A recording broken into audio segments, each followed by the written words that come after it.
The endless array of forms in the world, as we interpret it physically, may be likened to separate threads or strands woven into a tapestry.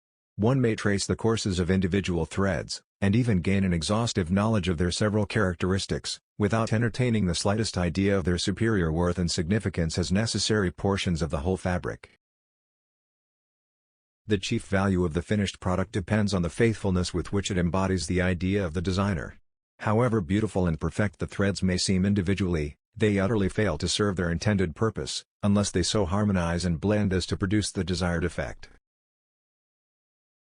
The weaver, from his comprehensive viewpoint, is able to form a correct estimate of the potential value of each separate thread that is being woven into the fabric in process of construction, and, therefore, to discriminate in the proper disposal of all.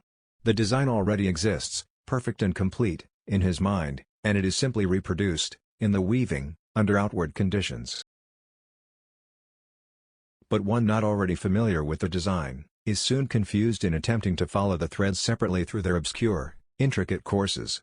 The whole piece looks, to him, like a mass of hopelessly tangled materials, giving no evidence of design, beauty, or other aesthetic or practical considerations that would be likely to compensate for the trouble and expense entailed by such an elaborate method of workmanship.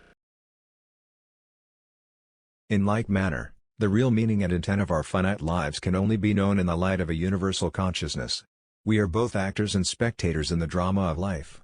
Were we to assume the standpoint of an orchestra player, buried in his own part, and devoting all his energies to its execution, we should hear only a din of harshly discordant, intonating sounds.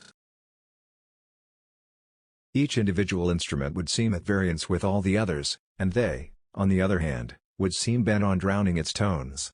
Yet each seemingly insignificant part, untuneful and out of place though it might sound to the discriminating but miscalculating ear of one who tried to follow it alone, would be considered indispensable when estimating the effect of the whole performance.